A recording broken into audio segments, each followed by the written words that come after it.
Mike Robinson with BlackHawk Paramotor USA. Today is a beautiful spring day. Our flying is going on. The sky earlier this morning was filled with pilots. By the way, this is Marc Amenson from Green Bay, Wisconsin, here to assist me. Today, he is going to learn more about proper rebuilding and assembly of the 125 Paramotor. We had a customer bring us his engine that he had seized. Why did the 125 engine seize? Well, he went on a little trip and he flies at higher altitude. He happened to go to Florida, sea level. As many of you know, and for those of you who don't know, when you go from a higher altitude to a lower altitude, you must richen your motor before you even think about starting it.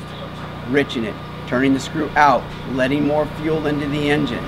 In this particular case, he forgot about that. He got about 4 hours of run time on the 125, and the 125 seized. So, what I've already done here is taken the motor apart, and I've cleaned a lot of the parts associated with what we need to do to rebuild this engine. There can be two types of seizures: a full lockdown seizure where your motor will not turn over, and a partial seizure where you've lost compression and there's some sticking in the piston rings to the cylinder wall. In this particular case, we had a major meltdown. There's a hole in the piston and the rings on the exhaust side are seized. Typically it is the exhaust side because the exhaust is the hottest part of the engine. When you have an engine seizure or a situation where you need to pull the cylinder off or the cylinder head, change out a piston, etc., you don't need to take the engine off the frame, okay? In this particular instance, it was a full seizure and we were concerned about particles getting down in the case crank bearings, etc. So it became necessary for us to pull this engine off the frame and flush it out. What we have here is a disassembled 125 Paramotor engine. Once you've taken the engine off of the frame, the first thing to do will be to take the bonnet off. There's two 11mm nuts on top of it. Remove those nuts and you can slide the bonnet off. The next thing you're going to come to is 4 studs with these taller nuts. Remove those nuts. They're 14mm, by the way. When you've removed those nuts, you can take your hammer, I prefer a little rubber mallet, for instance, and just tap the sides of the head. The head will slide up right off of the studs. These are the studs. You notice that 2 studs are taller, 2 studs are shorter. The 2 taller studs reach further through, and they are what protrudes through the bonnet and take the 11mm nuts to hold the bonnet on. Now we have nothing left but the piston that's exposed on the rod. The next thing you will do is remove the C-clips or circlips from the piston pin area. There's 2 of them, 1 on each side. The removal of these will allow you to pull the pin or slide the pin out. Sometimes it's easier to take a small long socket, place it against the pin, and tap it out. Once that pin is removed from the piston will slide up. Now we are in an inspection mode. First thing I want you to do is look at the cylinder head. Look for any particles, look for any damage to the O-ring. Remember, this is kind of an investigative, exploratory mission here. More often than not, your engine ran lean. Perhaps you didn't tune it properly. Perhaps you forgot to put oil in the fuel. Perhaps something is wrong with the carburetor. We're not putting any blame here, but we do want to find out why the engine seized. And more often than not, or more often you would be surprised to find that it could be a combination of a couple things, which is why I like to be very thorough. We're going to go through the carburetor, we're going to check the reeds, of course we're going to check the cylinder head, the piston, etc. So In this case here, there's definitely particles here from the piston coming apart due to a lean condition. The O-ring appears to be in good shape. I don't see any breaks in it or flattening in it. There is a small nick right here, not something that would have caused a leak and caused the engine to go lean. So I would say that the cylinder head, the condition of the gasket, the torquing of the head was all good and where it should be.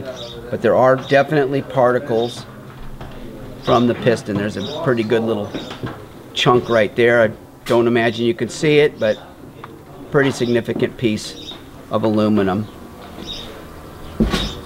What we will do here is we will remove the O-ring, clean the head off. I like to use brake cleaner. Be careful not to get the brake cleaner on any painted surfaces on your paramotor, but take the gasket out, clean the surface really good, clean the surface where the spark plug or the temperature gauge goes. You can see this is rather oily. Make everything nice and clean so that she almost looks like new when you put her back together. I'm just going to go ahead and remove this O-ring here.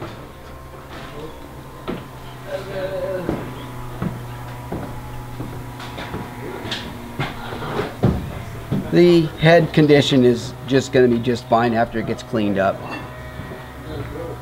The O-ring still feels pliable. I don't really feel any nicks or abrasions on it. However, you never reuse gaskets, by the way. The next thing we'll do is inspect the cylinder. So, looking at the cylinder, in this particular case, the cylinder doesn't really have any scoring or scratching. There is a lot of debris, in other words, aluminum debris within the cylinder and within some of the ports. So obviously this will need to be cleaned out very, very well. This cylinder here does not need to be replaced, which is a good thing. Pistons are cheap, cylinders are more expensive. Right now I just want to spray it out and get a little bit closer look as to what's going on inside. But I do believe that this cylinder is just fine. The cylinder is in great shape. I would have no problem putting a new piston, new rings in it, and utilizing this cylinder. Make sure that you wash it out with like fuel, gasoline, oil mix is fine. You really want to make sure that you get out all the particles. And on this particular cylinder, there's a lot of particles. It's going to take a bit to clean it. You just don't want any of those particles getting back within your crank bearings or on the cylinder wall with the piston going up and down. Those particles can get between the piston and cylinder wall and scratch what is a perfectly good cylinder. Preparation and cleaning is everything. At the same time, it allows you to inspect the engine and possibly find things that are wrong. I always tell people that keep your paramotors clean, because when you keep them clean, you find possible problems before they become a problem, such as deteriorated fuel lines, electrical wire that has some abrasion, zip ties that have deteriorated and fallen off. Right now, I'm removing the cylinder base gasket. I'm actually going to have Mark finish it off. Usually a razor blade works quite well. Make sure your gasket surfaces are very, very clean. By the way, when I apply my gaskets, I don't add any silicone or anything like that. It is not necessary. Mark, why don't you go ahead and finish that off for me. The next thing we're going to look at is the piston.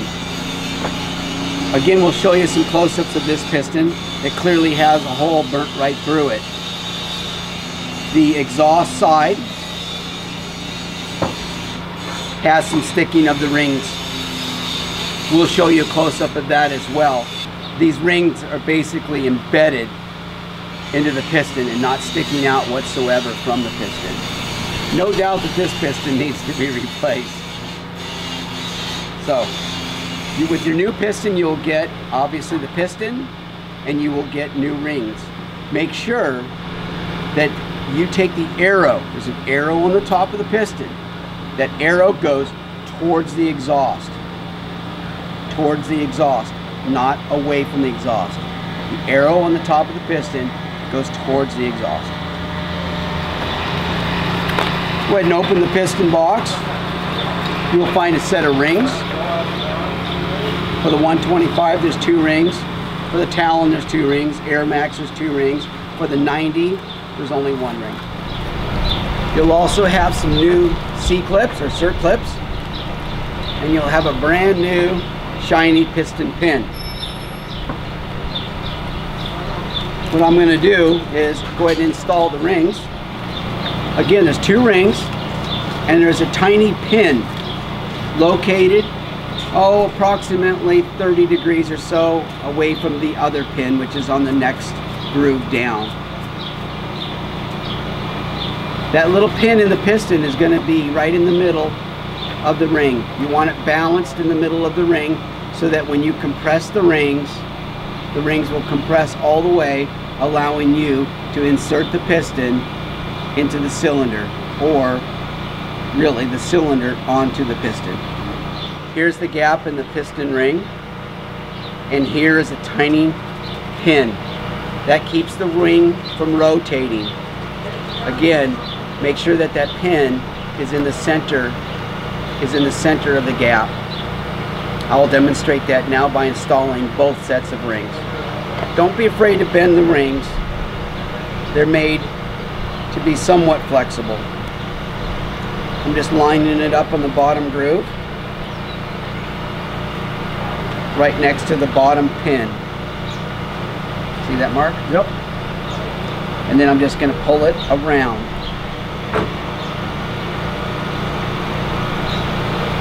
See how I match the pin here? The pin is right here.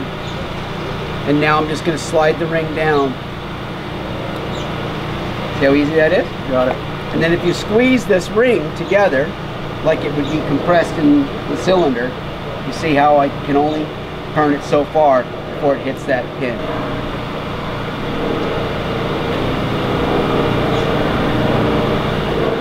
Next, I'll install the top ring. Again, find the pin. Take one side of the ring, put it right next to the pin. So I'm holding that with my thumb.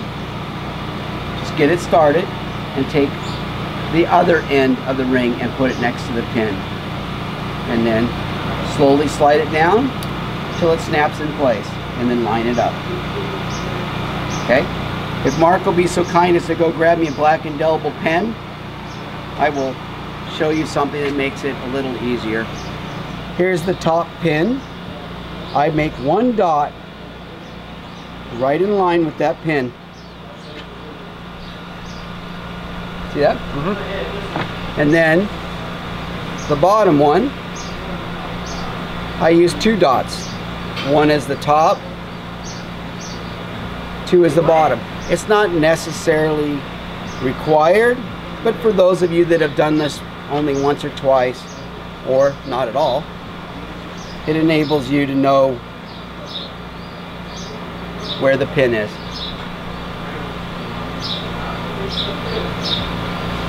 Here's the 2 dots, and there's the pin. I just want to add that this motor is in really good, clean condition. It's unfortunate that the pilot forgot to richen it when he went down to sea level. As I mentioned so often to all you customers out there, fly for 15 minutes, no more. Pull your spark plug, check the plug. I want to see on the insulator dark coffee brown, not wet. I don't want tan, and I certainly don't want to see white. Some people might say that tan is the perfect plug color. That's right, if you're racing something. This is aviation, this is an aircraft, this is something that's up in the air. I prefer that you run your engines a little bit on the rich side. Who cares if we lose 50 or 75 RPMs? 50 or 75 RPMs out of 9,700 RPMs, I'd rather you run a little rich and your engine lasts forever. The other thing that I might point out is these carburetors are very small. If any kind of shellac, varnish, debris gets into the carburetor, just a little bit can make that carburetor run slightly lean. If your engine's already slightly rich, that does give you some buffer now, doesn't it? So again, new motor, such as this one, it'll be a new motor essentially. We're going to tune the carburetor a little bit on the rich side, fly for 15 minutes, land. I know you're having fun up there, land. Check that spark plug, make any adjustments. Me personally, on one of my brand new engines, I'll check my plug 7 or 8 times. I'm not in a hurry. And many of you know the type of cross-country flying that I do, you don't want any type of problems. I don't want any type of problems. I have never had a problem. Make sure that your plug, your engine is tuned properly. One last thing I'll add, you do not tune your engine to RPMs, you do not tune your engine to sound, and you certainly do not tune your engine to how much oil might be on your prop. Sound good, Mark? Got it. By the way, WD-40 on a rag takes any oil off of your prop. I'll add something else, oil on your prop can cause an imbalance on your prop. So make sure your prop stays clean. Okay, we've installed the rings on here. There's one other thing that we're going to take a look at, and that's the roller bearing. The piston pin slides through this roller bearing. This roller bearing is in the rod. Often I've rebuilt engines that did not have this bad of a seizure.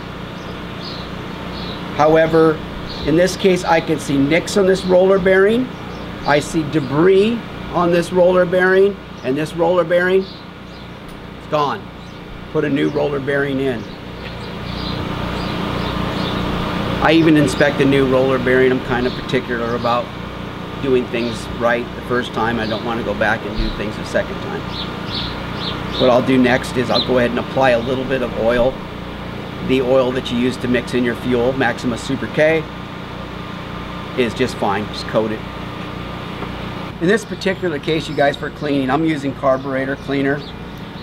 It's just fine. What I do like about brake cleaner, again, don't get it on painted surfaces or try not to, is it flashes, it dries immediately, and I can get a good inspection very quickly with that. The carburetor cleaner dries pretty quick itself. In my left hand here, I have the roller bearing, Maxima Super K oil. Put a little bit on my finger, and I'm just going to kind of coat the bearing. Now, most of you know why I'm doing this, but for those of you who are wondering, when the engine initially starts up, I like to have a little bit of lubrication already in place. And I'm a wipe it on your pants kind of guy, so. All right. Doesn't matter which way it goes in. I hold it as such, put my index finger inside of it, slide it inside. So far we've cleaned the cylinder, cleaned the head, assembled the new piston, in other words put rings on it. But if you recall, we pulled this engine off the frame for a reason. Due to a significant seizure and a hole in the piston, we know that there's debris spread throughout. So by pulling the engine off the frame, we're able to get a closer inspection and flush it out. When I flush out the case, I use the same fuel that I put in my Paramotor. Regular gas and a little bit of oil in it. I fill it full of fuel, swash it around, turn it out. I do that 5 or 6 times. A major flush. Then I take the crank and I make sure that there's plenty of movement. I don't feel any grittiness or what have you. If I feel any grit, I will go ahead and flush it out again. If I still feel grit, unfortunately, this motor's probably coming back to BlackHawk, and we're going to need to split the case, clean everything out, install new crank bearings. Honestly, that does not happen very often. This one has been cleaned. Everything is good. The surface area where the cylinder slides down onto has been cleaned and scraped of any of the old gasket material as well. Honestly, this engine looks like it was in great running shape for quite some time. There's probably, I think, 50 or 60 hours on the engine, it's like new. It's unfortunate that the engine was taken to a lower altitude without the adjustment made to the carburetor. Okay, so we're ready now to install the piston, and then we will install the cylinder, and then we'll install the head. You know, I tried to emphasize checking your spark plug, keeping a good eye on your engine. This video is not only to help you rebuild your engine should you have a situation such as a seizure, or it could just be a ton of hours. This video will help you to rebuild your engine, but hopefully it also helps you become better at pre-flight checks and maintenance of your engine. Alright, we are now going to install the piston. Remember, I coated this with oil, Maxima Super K, the same oil that you mix your fuel with.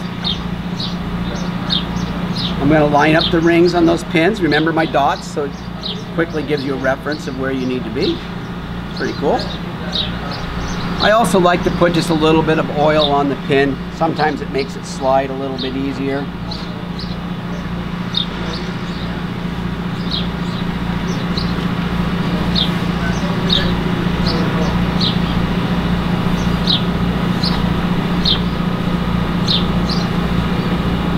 Be patient about this part. Sometimes this part can be a little bit difficult. Mark, when I install this piston, what's the number one thing I'm supposed to pay attention to? The arrow has got to be pointed towards the exhaust. Very good. Here's the arrow. Point the arrow towards the exhaust. This obviously is the carburetor side. The exhaust is going to be over here.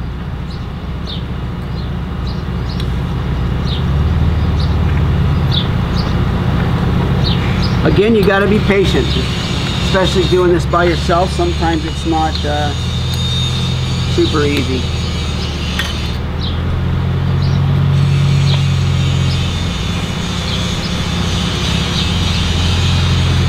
There isn't anything really technical, you guys, about rebuilding your engine, so you really don't need to freak out about anything.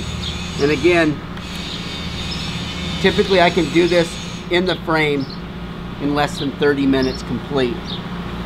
You might take a little bit longer, but that's okay. When it's all said and done, you can look back at what you did and you're an aircraft mechanic. The pin's been installed.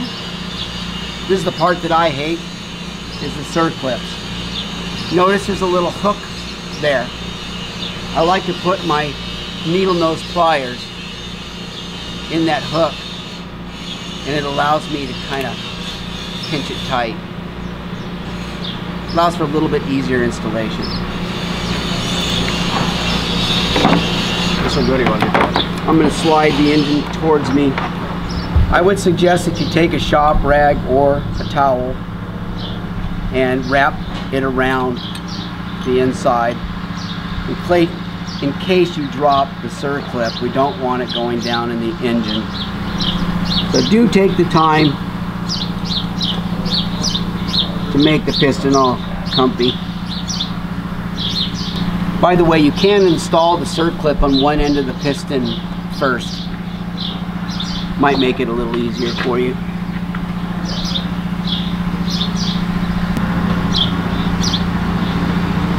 Okay, there's one, and next we'll install the other one.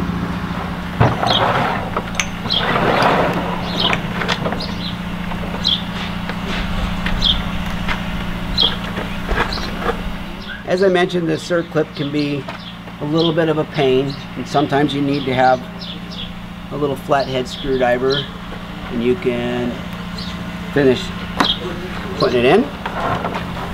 Now we can pull the rag out.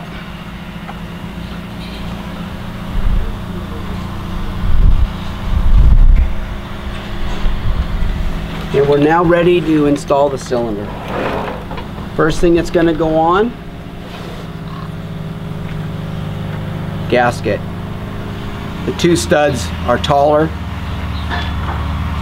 that protrude through the bonnet, so you've got to get those started first.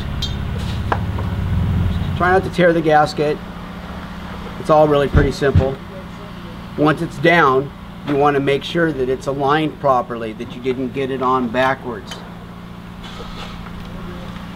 There's the square, opening, oval, oval, flat. Remember, we cleaned everything. Everything is ready for application of both the gasket as well as the cylinder. Now comes the part that might give some people a little fit. Once you've done it once, it's easy thereafter. And that's lining up the rings, squeezing them together, and sliding the cylinder over. Okay, I like to have a couple little screwdrivers that I can help to press the rings as I'm sliding the cylinder over. Try not to scratch the piston. It's really not that big of a deal.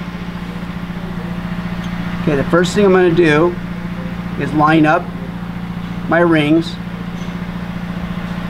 with the marks that I made. The ring is as such. That pin that's on the piston needs to be right in the center so that you can depress both rings evenly. I'm going to turn this the other way. And cylinder, please. Yep. Okay, the cylinder head, you're going to notice that there's a groove around it. And obviously you know where the O-ring goes because you pulled the old O-ring out. You can take a toothpick or a screwdriver, make sure that that groove is completely cleaned out, and lay your O-ring down and recompress the O-ring back in there. If for some reason it doesn't want to stick, it wants to pop out a little bit, you can put a little oil, or you could even do a little bit of grease to help hold that in there. The last thing you want is to be installing the head and have the O-ring drop out or come out part way, where it's not in its ring or its groove and it's off to the side. That means that your engine is immediately going to suck air and probably seize again. So make sure that it's compressed all the way in there. Remember, we're going to be holding it upside down, so it could possibly drop out. So what do we need to do now? Put this in, hold it in, the other head gasket, and then slide it on properly. That's the only head gasket. What's that? That's a gasket for an Air Max. Next up, I'll cut that part out. Leave it in there. That's hilarious. Why not? Some of you might think, oh crap, which way does this go on? Look at the cylinder. You notice that the cylinder is wider here going towards the exhaust? More cooling fins, right? Deeper cooling fins. And it's shallower here, very shallow there. So look at that head and look at the spark plug. Yep. The head is wider here and narrower here.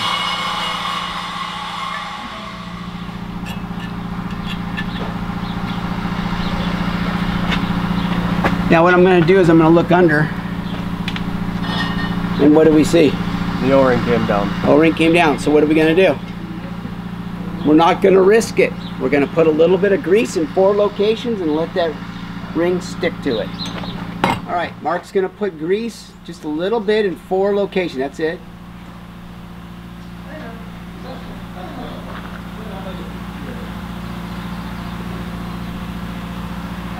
And this will help hold the O-ring in place. And I just kind of smooth it around a little bit. So that's what it looks like. And now that gasket or O-ring is staying in place. So again, which is the proper side to go towards the exhaust? Longer side, more cooling fins, exhaust. That side right here. So I could clearly see right up that gap between the cylinder and the cylinder head. I could see that O-ring stayed on there. I am 100% confident that we are ready to put the nuts on and torque this thing down. We torque it down to what, Mark? 120 inch-pounds. Very good. All right, the next thing to do is you're going to install all 4 washers. And remember these fancy longer nuts. Many of you know how you tighten down lug nuts on a wheel on your car. Even though there's only 4 lug nuts, so to speak, here, it's the same process. Don't go in a circle, always go crosswise. You'll notice too that the nuts have a little ridge on them, and then the other end of the nut is flat. The flat goes up, the ridge goes down. Right.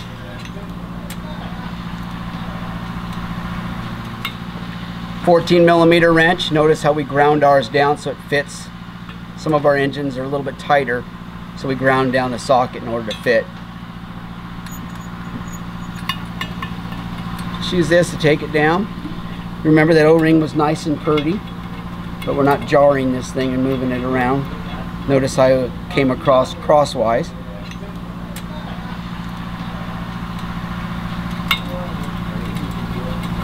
You do clean this engine after you fly it, don't you? That was beautiful when I got it, so try to keep it that way. It's not like a dirt bike that you're riding in the mud, so right. Should stay clean. So next up, we got to set our torque wrench to 120 inch-pounds, not foot-pounds. So we're going to go on to 120. All right, we're going to start up and go in a cross pattern. I don't want to go overdo it here, but it should click. All right, 120. I'm going to snug each one up a little bit more before we go. Okay. Now we wait just to make sure. So she's all torqued down? Yes. You explained how to properly do that. Remember, when you're done with your torque wrench, unscrew it all the way. This is something that he didn't bother to show you, huh? I was getting to that. Unscrew the torque wrench all the way so the spring isn't compressed, something here you failed to mention. That way this torque wrench will always be accurate. Yep. Sears Craftsman torque wrench, 60 bucks. 60 or 70 bucks and worth every penny. Yep. That's a 3/8 drive ratchet. Don't go to Harbor Freight and buy some cheap Chinese deal. Also make sure that it is inch pounds, 120, 125 inch pounds. Inch pounds is for steel on aluminum basically. Foot pounds is a lug nut on your vehicle, steel on steel, okay? Inch pounds. All right, next thing to do, carburetor. But before we do the carburetor, these are called reed valves. Very important element to your engine running properly and running at all. There are 6 reed valve pedals. They're made out of carbon. And I'm going to show you something here. What do you see right there? One big and about 8 small chunks of aluminum. Yep. This would have been ingested into the motor, these little particles. So what we need to do is take this apart, clean off the pedals, reinstall it, put a new gasket, which is right here, and then mount the carburetor. All right. Each of these screws has a lock washer. Make sure that stays on there. Be very careful removing the last one, holding the parts so they don't drop. There we go. All the screws are exactly the same. Reed valve, you can see in here pieces of aluminum that are stuck right to there. So we'll go ahead, clean all those off, clean off the surfaces, both sides, and reassemble it. Probably would have been a bad thing to put it back together and have the first thing that gets pushed into the cylinder being little chunks of metal. See, it's stuck right on there. Probably hot when it came off, but once it gets sprayed. Check the inside. It's nice working out in the sunlight here. You can get good light, make sure everything's cleaned off. This is a non-replaceable O-ring, correct? Correct. This should stay nice and clean though. Once that looks good. Notice here, the holes in the carbon valve pedals are where it mounts to on here. So you can see that when the pedals open and close, that aluminum actually worked its way in there, didn't it? Mm-hmm. So what happens is that aluminum, not only can it still be ingested into the motor, but it also keeps the valve pedal from closing all the way. Probably wears that out too, saws it down. You'd have a problem before it wore that carbon down, you know. So just make sure that gets wiped off. See how clean it is now? Mm-hmm. Check the other side. And then reinstall them. Is there a certain way? Looks like they're pretty... You pulled it apart, didn't you? Check the video. No. Well, we got this chamfer here. Do you know? There's no particular way. It's okay. Let's go ahead and reinstall them. All right, nice and clean. 6 screws. Make sure that this lock washer is still on. Insert the metal plate on top. Align these. Notice how when he flattens it out that this is up. That allows the valve pedals to open and close. If you're unsure about how things go together, take pictures while you're taking the engine apart. That's what's the great thing about the phones nowadays. Instant pictures and zoom. Sometimes it's easy to put the screw on the screwdriver, insert it, and then just twist. I tend to start in the middle, that way you can rotate it either way until it works. Be careful that you don't strip. Okay, now we'll hold these on a firm base. Sorry for all the background noise here, people. Couple new boxes coming in. We have been very, very, very busy, plus the fly-in is starting tomorrow.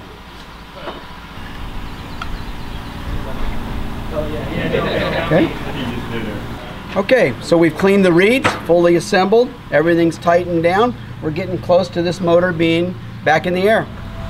New gasket.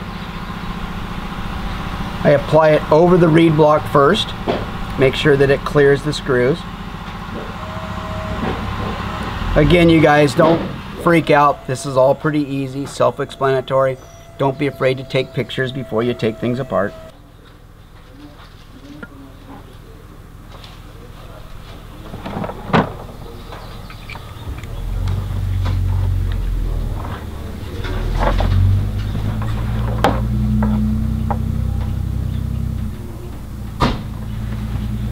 Okay. When you're putting these screws in, remember to not tighten them all the way down, just lightly snug them. If they feel like they're going to strip, stop. Yes. If you want to make it a little easier on yourself, you could remove the carburetor.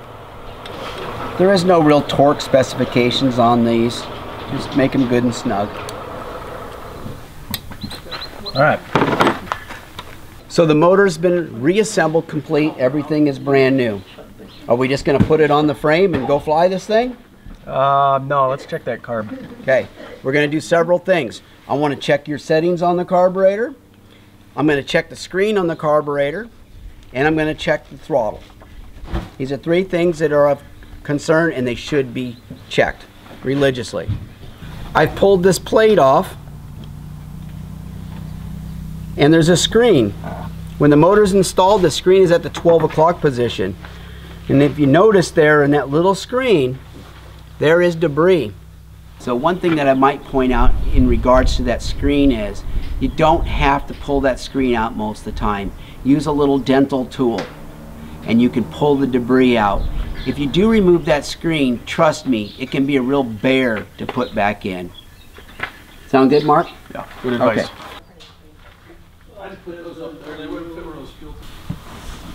I'm gonna try to stick this to my little tool here. But Mark, can you see that?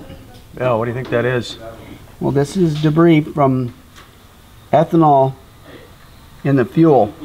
It deteriorates your fuel line. See how your fuel line's kind of gotten gold here? It's kind of become engorged, so to speak. What happens is the fuel, ethanol in the fuel, dissolves polypropylene, vinyl, rubber, etc. And this is part of what it looks like exactly. It's like a linty, fuzzy, sandy type of material. That screen filters the fuel that goes into the carburetor. So in this particular case, there could also be more air getting in the carburetor and less fuel. Okay, which can cause a lean condition. Another thing is that if your motor is not getting full RPM, 95% of the time, that's what the problem is. I would recommend, if you're burning ethanol or using ethanol fuel, to check the screen here. Again, depending on how often you're flying, we can just say every 3 or 4 full tanks of fuel, you should pop this screen, the plate off, and check out the screen. Okay, so you see that we just cleaned out that screen of any debris. I'm actually going to flush it out. Make sure that you turn the engine over so that any debris comes out. I like to use the carburetor cleaner with a straw on it. Creates more pressure. Perfect. A little bit of a towel, take the clean side of it. Just going to wipe the carburetor where that plate goes, and then we'll reinstall. So that's part of my maintenance. Maintenance is check that screen. Big time maintenance. 4 screws, pop it off, make sure that diaphragm lines up. Yep. Next thing we're going to do is check the carburetor settings. Remember, it's not a go-kart engine. It's not some racing application. I'd rather you burn a little bit more fuel, run a little bit rich, maybe get a little oil on your prop, but that motor will last a long time. I've had 2 125s, and I did over 330 hours on both of them with no issues. Let's just turn it over slightly. Be sure you guys don't kink your throttle cable. You notice we have it laid out in a curl here, so we're not doing any damage to it whatsoever. Your idle looks good. On the 125, I like my idle to be way up there, 2200 RPMs. If you don't have an RPM gauge, I suggest you get one because it's also an hour meter. Secondly, the higher RPMs, the engine doesn't load up at all. And to judge that, the clutch is almost engaging the propeller. It's almost thinking about engaging. Okay, you ready? Yep. You want to carefully look at the position that slot is. 1. 1.5. 1.5. Lean. Very lean. Put this on this and wait. Okay, so I'm going to go back and just double check. I'm going to make sure that I'm in that closed position by turning it. It's taut, it's tight. 1, 2, and 1/4. Agree? Yeah. Okay, that's our starting point. It's gonna run rich at that, but guys, it's better to be running rich and work your way down to a nice dark coffee brown than it is to suddenly pull your spark plug. It's white. You ran it lean, and trust me, maybe it didn't affect your engine right then and there as in a seizure, but it took life away from your engine. At some point, it's going to pay you back. All right, so the result of the 3 things, the carburetor being set to lean, there being a little bit of debris in the screen, and flying at a lower altitude and not adjusting the carburetor is what caused the engine to go lean and seize up, right? Well, correct.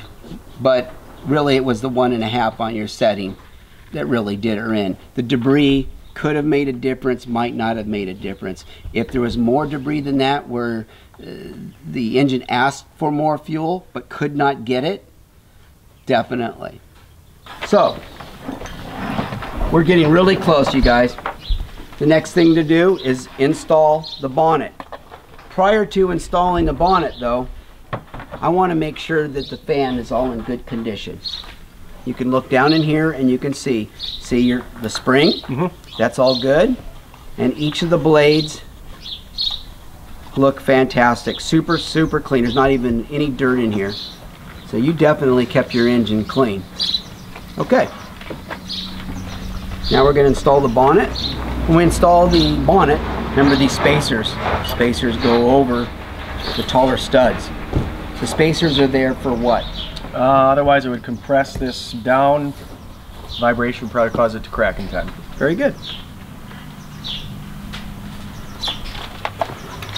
Make sure that the bonnet, when you press it down, goes over the neck shroud down.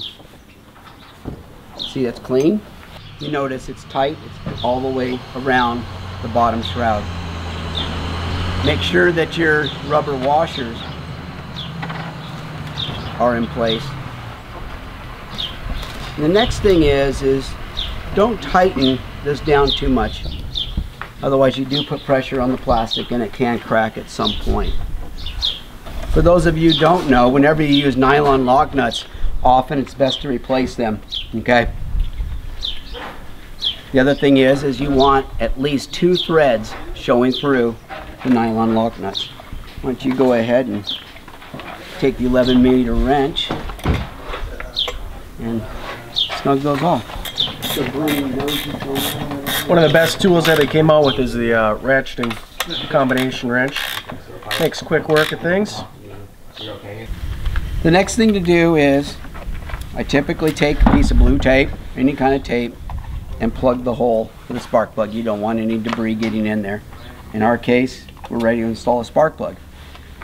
I happen to take a look at your spark plug. What does that look like to you? Looks crusty and white. Yep, not good. Okay. All right, new spark plug. BR9ES by NGK. That's the spark plug that you want. The proper gap for that plug is 25 thousandths. 25 thousandths, which is right here. All new spark plugs are typically gapped at like 0.030 or 0.035. Take your time. There we go. Mark's got his temperature gauge. You might need to make one more wrap on it after the fact, you know. Okay. But we can do it right here. Don't forget to apply your sensor for your temperature gauge if you have one. Sometimes we've had luck taking that washer off the spark plug. Sometimes not. I found that most of the time I just leave it on there. Right out of the box, just the gap. Of course, make sure that she threads in there cleanly. And one last thing is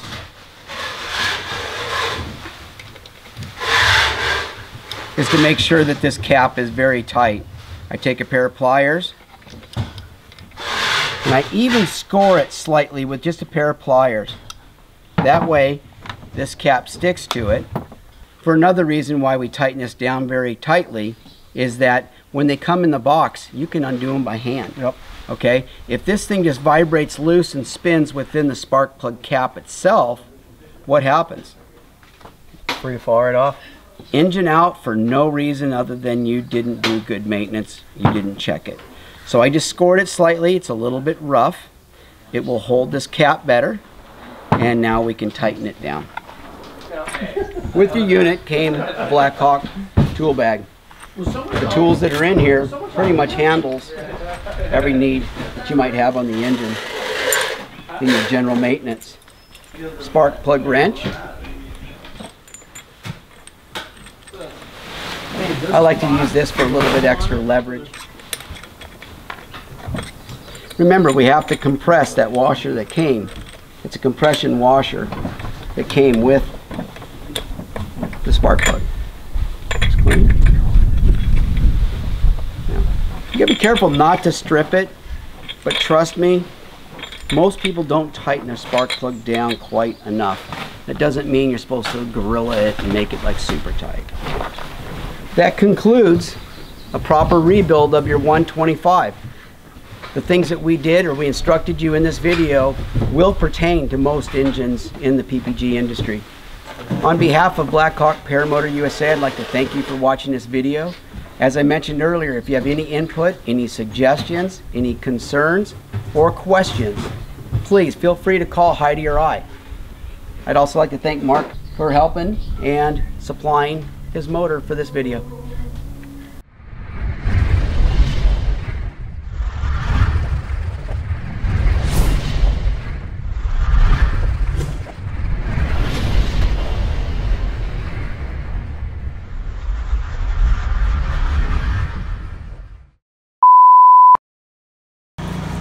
Getting ready to film.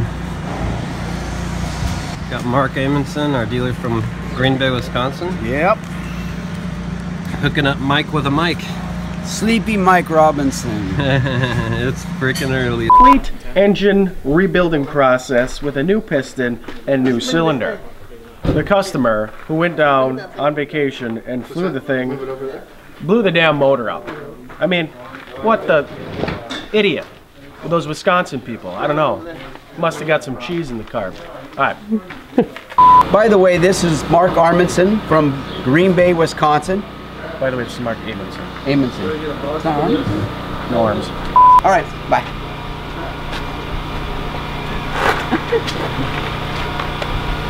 Okay. The next thing you're gonna. Oh, yeah. The next thing you're gonna.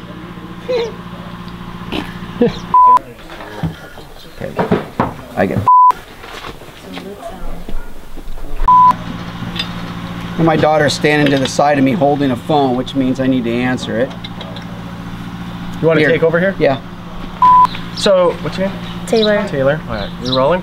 Yeah. All right, we have Taylor here stepping in right now. I'm going to show what we do. Right now, we're going to use the torque wrench. This is the torque wrench, and we're going to set it to 120 inch-pounds so we can torque down. What are these? You know what these are? No. These are called. What did it say?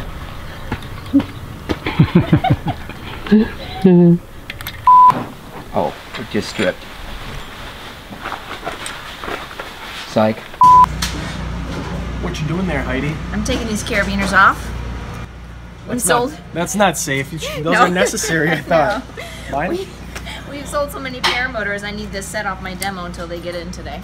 Dang. I know. I just want to get up there and fly, really. Secretly, that's all I want to do is just get up there and fly. So let's get this video filmed so I can get up there. Deal?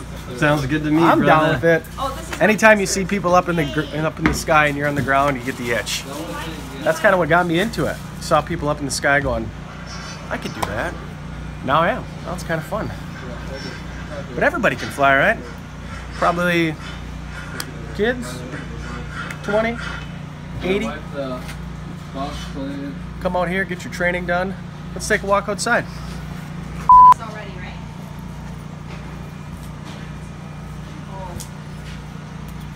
Oh, money's coming out. Money's coming out. I don't need your 2 cents. I got my own. All right, now we can go. You crazy one.